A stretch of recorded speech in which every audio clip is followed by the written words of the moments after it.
witajcie, z tej strony Plaguna, a to jest kolejny odcinek w grze Prince of Persia, Zaginiona Korona, dodatek Maska Ciemności, czy tam też Mask of the Shadow. W dzisiejszym odcinku spróbujemy sobie zmaksymalizować wszystkie znajdźki oraz trofea, które są w tym dodatku, a zaczniemy sobie od pierwszego starcia ze strażnikiem, który znajduje się tutaj, a potem ruszymy z powrotem do tej jaskini z okiem, gdzie nas goniła, żeby odkryć sobie te dwie znajdujące się tutaj lokacje. Troszeczkę rzeczy tutaj zostało do zebrania, bo mam jedną notatkę, 2 skarby, tutaj właśnie tego strażnika do pokonania i jeszcze kilka innych rzeczy do zdobycia, na przykład pokonanie jakiegoś prawdopodobnie bossa, którego jeszcze nie było mi dane zobaczyć. Prawdopodobnie, nie jestem 100% pewny i mam nadzieję, że nie będę musiał się wspierać żadnymi podpowiedziami z internetu, bo musiałbym wszystko sobie sam znaleźć. No to w pierwszej kolejności lecimy na strażnika.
Wygląda na to, że pojedynek nie będzie taki prosty, jak myślałem. A już myślałem, że uda się go pokonać chociaż za pierwszym razem. Wejdziemy jeszcze raz.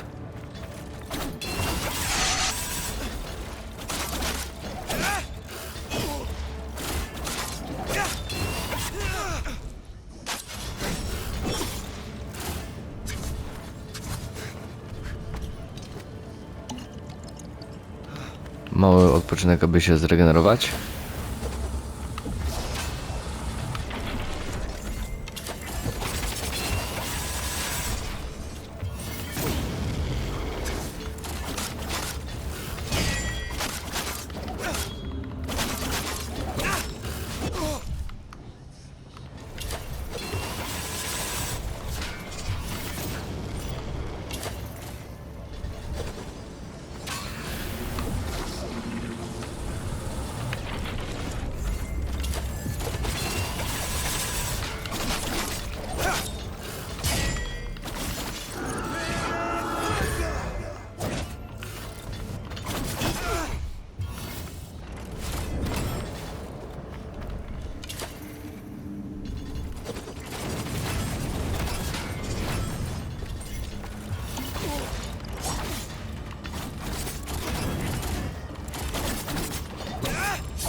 Tak jest, załatwiony i proszę bardzo, odetnij zasilanie, takie trofeum wpadło i mamy tutaj wisiorek. Źródło zemsty. Naciśnij kwadrat po udanym bloku, aby wykonać kontratak. Wyprowadź potężną kontrę po serii 5 bloków. Musiałbym zobaczyć, jak to działa.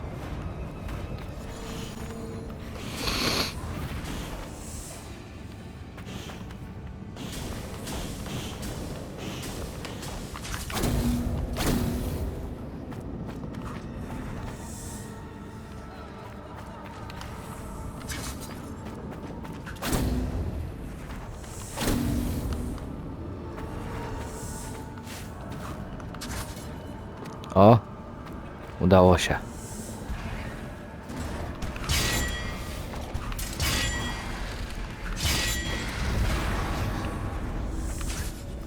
Tu jesteśmy bezpieczni. Pierwsze przejście. Takie poboczne. I co tu jest? Oho, bosik.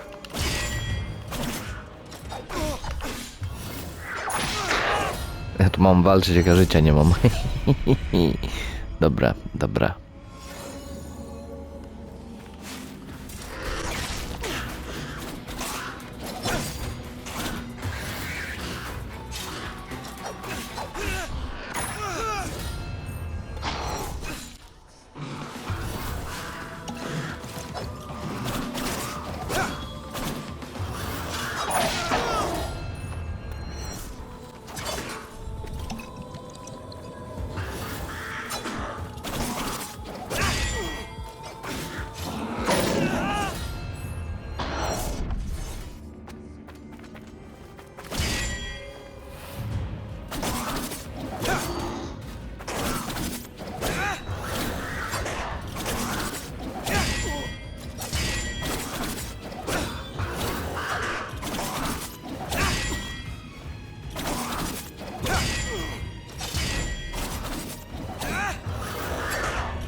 No i jest, mamy pokonanego strażnika. To będzie nasze trzecie trofeum w dzisiejszym odcinku. No i chyba będzie ostatni płatek. Tak. Kolejne trofeum. I mamy pełny pasek życia, czyli aż 7. No ten jeden pasek może by się przydał na tego końcowego bossa w ostatnim odcinku. No ale udało się i bez tego. Dobra, nasza następna droga to jest tutaj na prawo. Miejmy nadzieję, że nam się uda tam dotrzeć w jednym kawałku.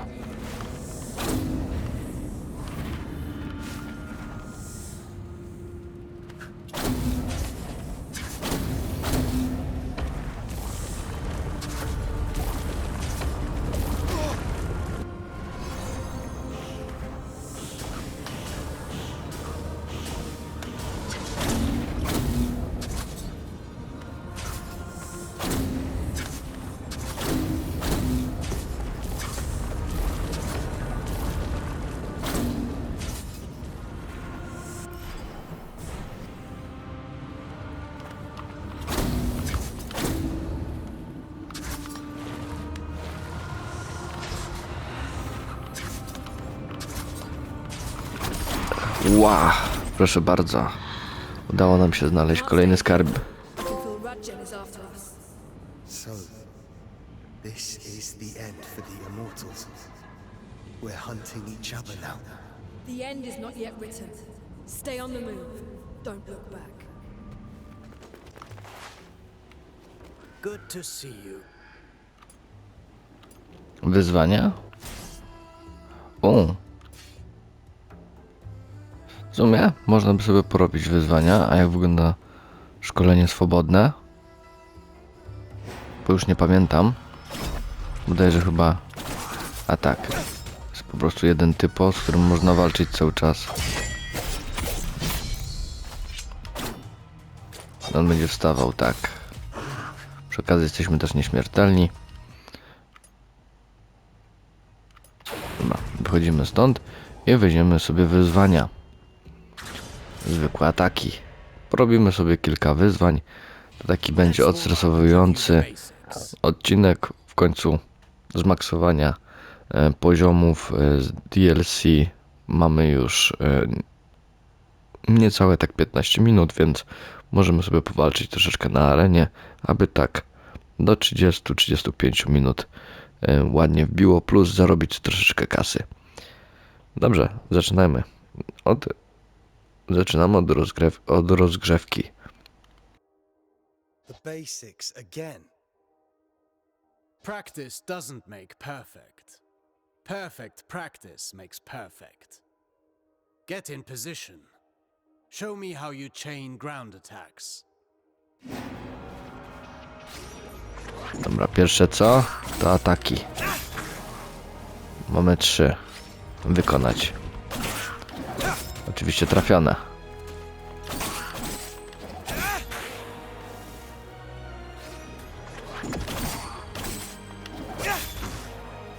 Very well.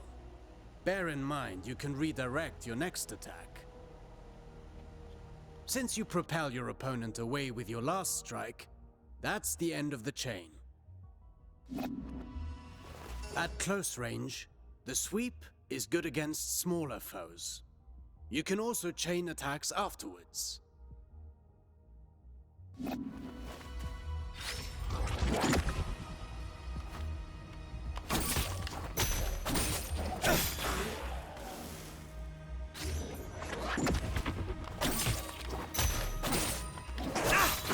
No, czyli to jest takie podcięcie, że atak od dołu i kombinacja. Seria 4 ciosów. An airborne enemy cannot retaliate until they're back on their feet. Make use of that.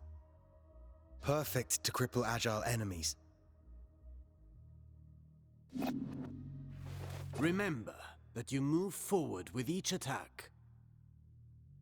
If you want to keep your distance, the sweep allows you to maintain your position. Okej, czym jest ten zamaszysty atak? Aha. Przed chwilą miałem serię z tego. This doesn't suit your style, but some situations might require you to take such precautions. Tak, w sumie przydaje się to na te robaki czasami. Precautions? What precautions? My point exactly.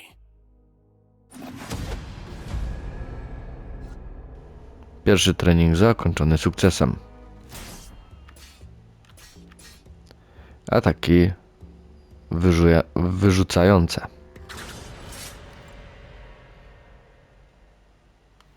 Do you remember what I told you about propelling enemies up in the air? An airborne enemy cannot retaliate until they're back on their feet. At least that got in your head. Let's go over your upward attacks. Use them to hit targets above you, but also to propel ground enemies in the air.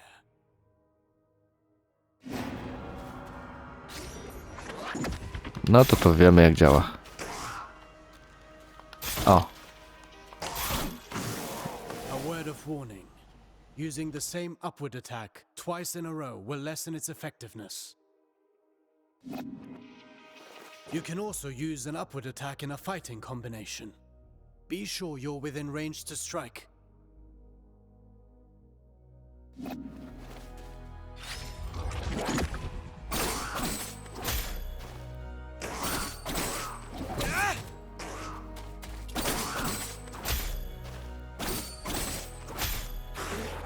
Following through with your attacks lets you stay in the action. Remember, Rashaba. Even a constant wind can carve a mountain. Now then, the forward slide. It's a chance to engage with an offensive advantage. O tak, ślizg do przodu. To jest bardzo dobre. Trzeba go podrzucić do góry. Ja tego bardziej używam do uników. In the distance, that suits me. Now let's combine everything. Chase the enemy mid-air after your upward attack.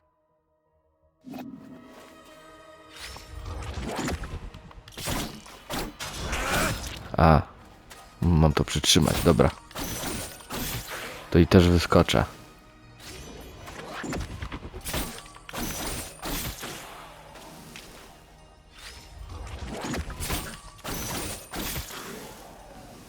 Vary your upward attacks.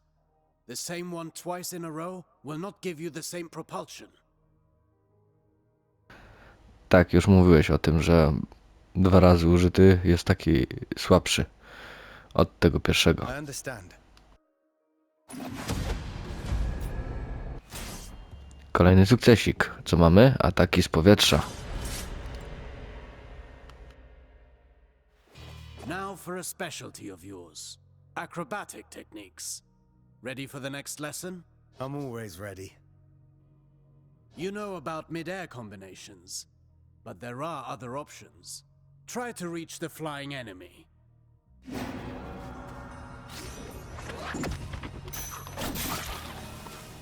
No, ataki właśnie wrogów w powietrzu są najbardziej uciążliwe, gdyż w każdym momencie może gdzieś uciec na bok Easy enough? i lepiej jest trafić go na przykład czekranem albo łukiem, nie? No ale czasami się właśnie zdarza, że uda nam się machnąć mieczem. You cannot chain attacks after this move, but it should prove itself useful in certain situations. Alternatively, you can aim at enemies directly below you. Mind your position. Okej.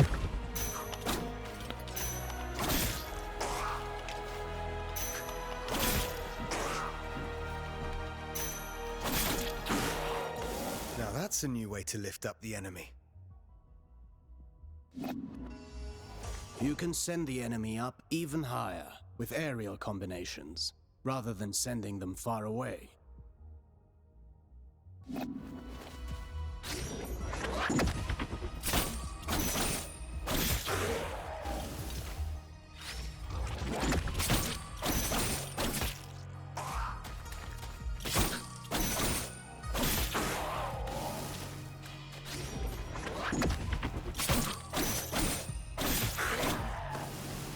This technique is valuable.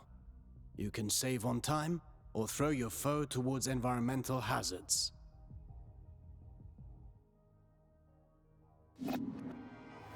Should you see a use for it, you can also send them crashing into the ground if you prefer.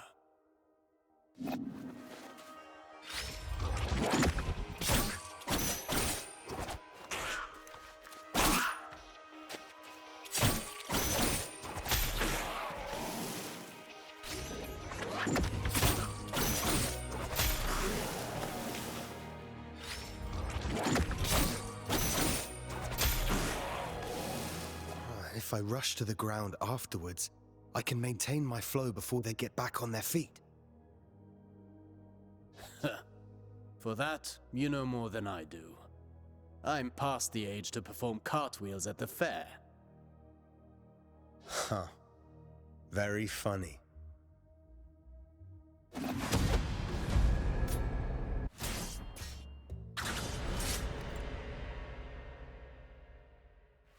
Sargon, remind me what our ancestors said about Athra. Athra flows through the universe and all living things. As much as weapons are the extension of our bodies, Athra is the extension of our will. Precisely. You've been listening. Athra can be channeled, intensified in your blades, until they are saturated with energy. Athra-charged attacks have several advantages. They can be destructive and even increase your focus.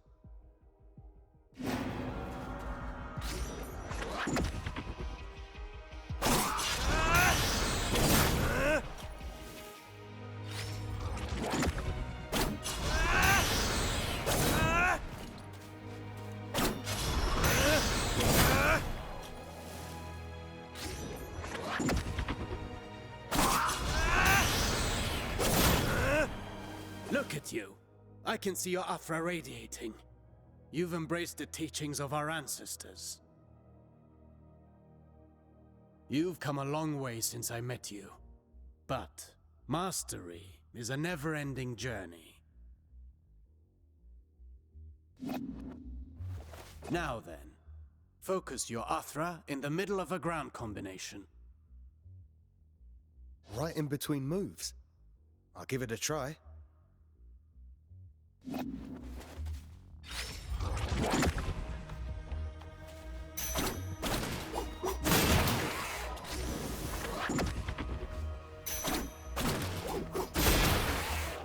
You see that? It's effective at annihilating enemy defenses. And if they do not break, they will certainly be weakened. Are you also able to do that in the air?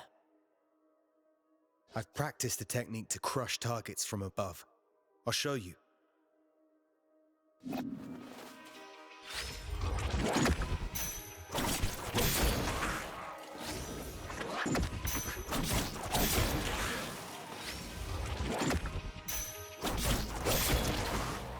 Perfect. These are strong attacks, and they knock back the enemy, marking the end of the combination. With proper training, Athra, the everlasting blaze, is yours to channel and control.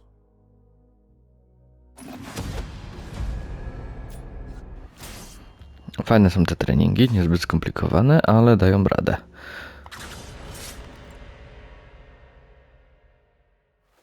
No fighting style rules above all. The greatest combatants understand adaptability. Knowing your opponent's strengths is key to bringing them down. Take massive opponents, for example. They react differently to upward attacks. Give it a go.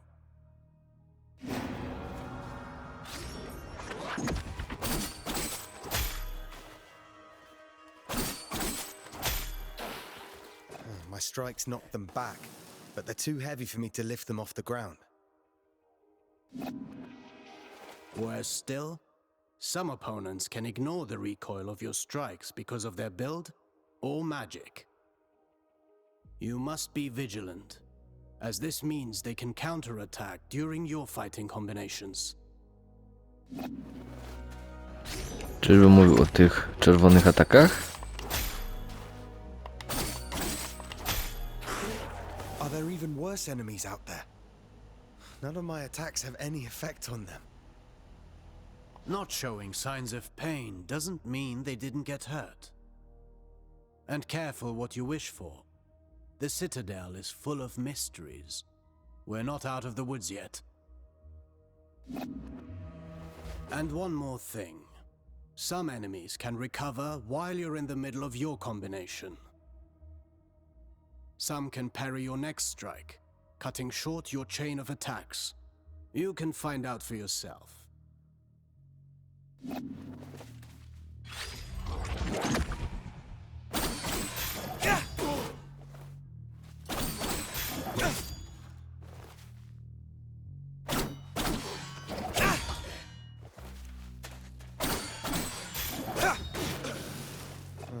I see more and more the benefit of sending the enemy up in the air whenever that's possible.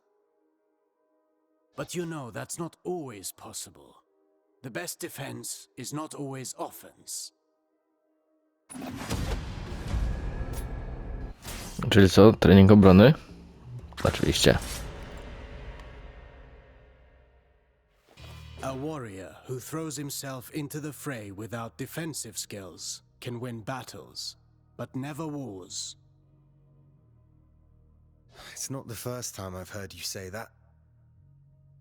The goal is to structure combat in such a way as to hit the enemy without ever being hit in return. Your dodges, backwards and forwards, allow you to pass through enemy attacks and remain unscathed. Tak, to są nasze uniki.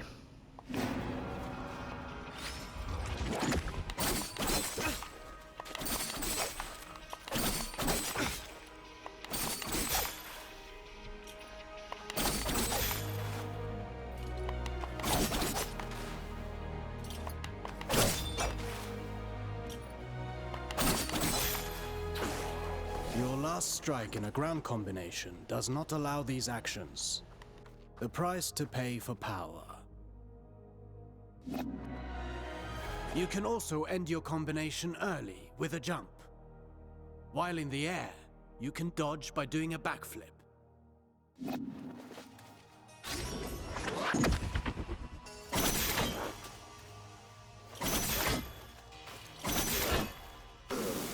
Jumping While chaining attacks can also I też be fajne, może used będę tego offensively. częściej korzystał. Parrying is the best defense against a head-on attack, turning the table in your favor.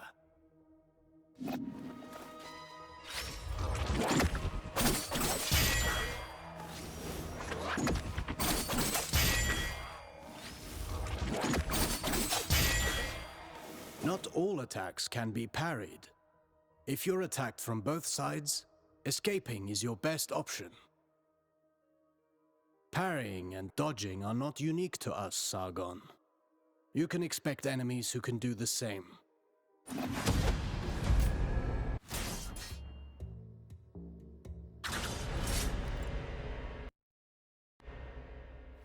You already know this well, how recovering your balance after striking is when you're most vulnerable. After a successful dodge, the odds are in your favor. Launch a counterattack right at that moment.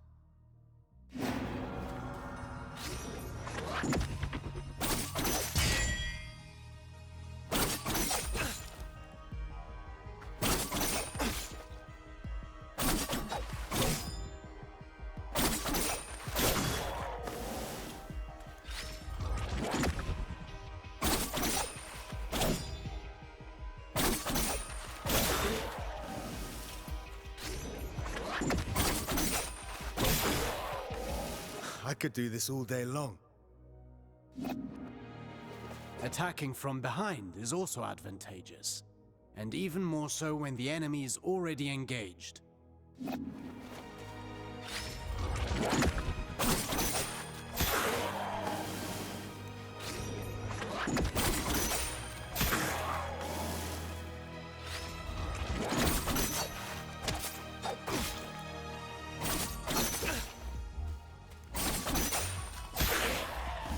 Careful against fast foes. They may turn around and punish your attempt at a sneak attack. Only if they can match my speed. You can kick while sprinting to propel the enemy into the background. And to make a loud entrance.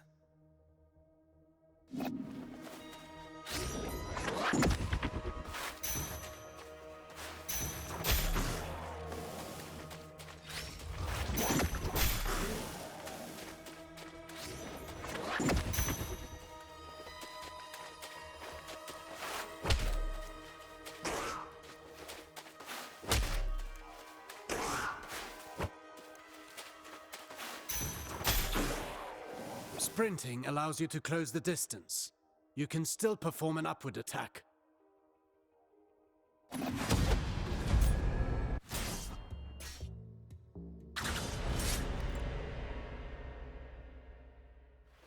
Artaban, I want to perfect my parrying technique. What do you have for me? Blokowanie jest bardzo dobre na bossów, w szczególności jak mają te specjalne ataki. Jak na przykład walczyłem z wilkiem, no to można było tam się obronić i wtedy wykonywał taką fajną animację do walki. Czy jak żeśmy walczyli z bossem z dodatku w poprzednim odcinku, to też bardzo dużo ataków najlepiej było właśnie blokować. The art of parrying requires perfect timing and faced head on.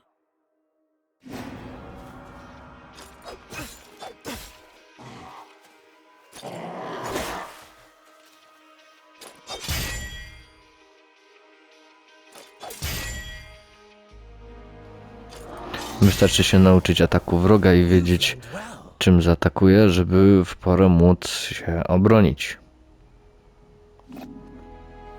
As you may have discovered, projectiles can also be returned to the sender.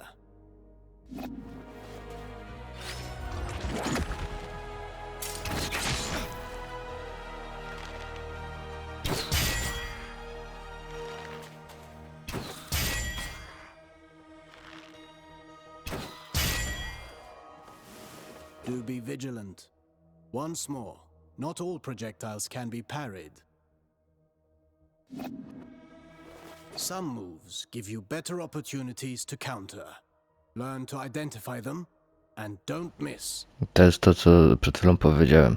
Nauczyć się właśnie ataków, żeby móc je rozpoznawać, żeby wiedzieć, w którym momencie wziąć, zrobić unik, albo wziąć i zablokować. No. Proszę bardzo. Kiedy się pojawi żółte oko, ta? Niestety, kiedy się pojawia żółte oko, trzeba wyczuć moment tuż przed atakiem. Jak wcześniej czy później, no to nie uda nam się tego bronić. Few enemies are able to recover from your rush-bar counters. Actually, I named them downburst counters. Whatever you say. I wish I could parry any attack. You know that's impossible, even for me. Fortunately, your senses are sharp. You'll know in advance if an attack can be parried or not.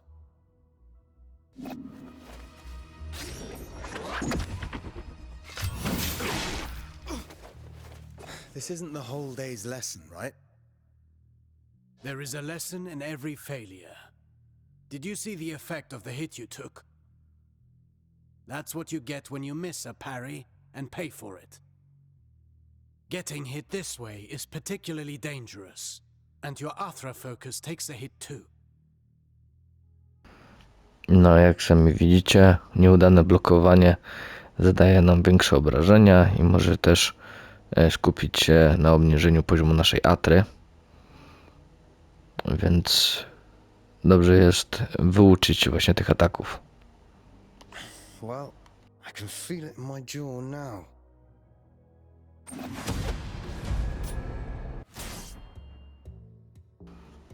No dobrze, zrobimy sobie ostatni trening, czyli fala atry, a resztę treningów zrobimy sobie kiedy indziej.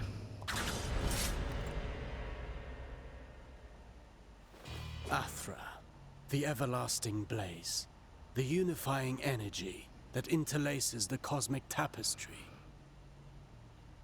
It's the flame that gives and takes, embodying the very core of existence. Its presence and blessing extend throughout the cosmos. By discerning the cadence of Athra's flow, you can better navigate exercises and cures. Athra bestows stability and longevity upon those who seek its guidance. Sargon, your Athra burns brighter with each successful technique, and can be unleashed all at once. Athra Surge. I've used it before. No ja używam za każdym razem, kiedy się tylko da. Get in position and start channeling it.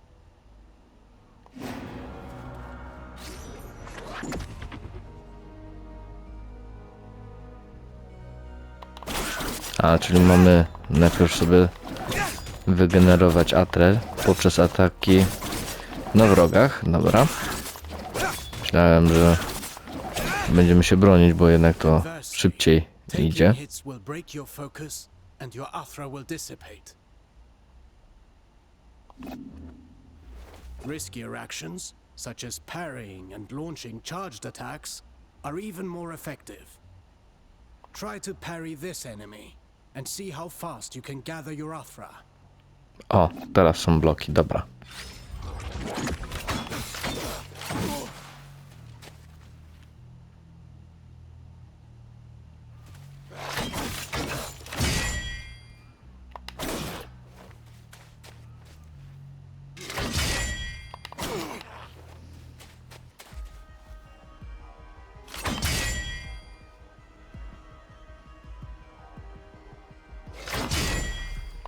Keep in mind that dodging is safer, but it will not build up Athra. Parry whenever you can. Let's talk about the Athra Surge. Since it has dodging properties, it's ideal for counterattacks. It's useful for breaking down defenses, and can stop attacks that are usually, well, unstoppable.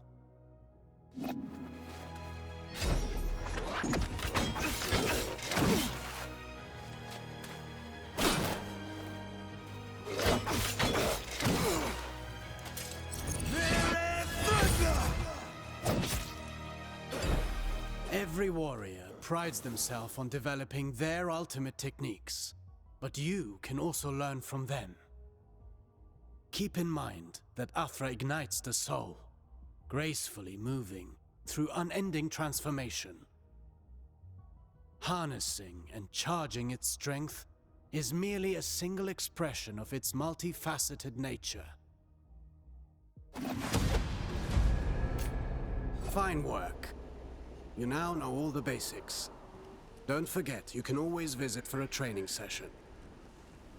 If you learn new moves, perhaps we can figure out together how to use them. Take this for starters. O, proszę bardzo, odblokowaliśmy falę Waju, czegoś tak. Użyj potężnej, rozszerzającej się fali Atry, która odepchnie wroga. Zakończenie tego ataku może zostać przerwane. Można użyć na ziemi lub w powietrzu. Czyli mamy dodatkową falę Atry, którą sobie możemy przypisać.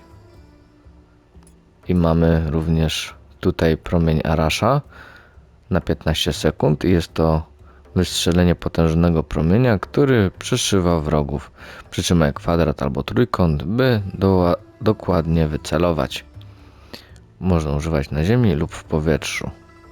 A ja uważam, że jednak chyba leczenie jest bardziej potrzebne mi w tym momencie, aczkolwiek w następnym odcinku sobie przetestujemy, jak promień Arasha działa. No ale to chyba trzeba ustawić sobie przy drzewku łak. Dobrze, skończyliśmy sobie podstawową wersję treningową i zmaksymalizowaliśmy sobie dodatek DLC Maska Ciemności. Więc to będzie na tyle w dzisiejszym odcinku i zapraszam Was na kolejne. Drodzy widzowie, jeżeli podobał Wam się odcinek z gry Prince of Persia Zaginiona Korona, bardzo bym prosił o zostawienie lajka, suba oraz komentarza, co pozwoli nam na rozwinięcie mojego kanału oraz na rozwinięcie naszej małej społeczności. Moim celem jest zebranie 500 subskrybentów, aby zrobić dla Was specjalnego live'a. Z góry bardzo Wam dziękuję, grał mi Torop, bywajcie.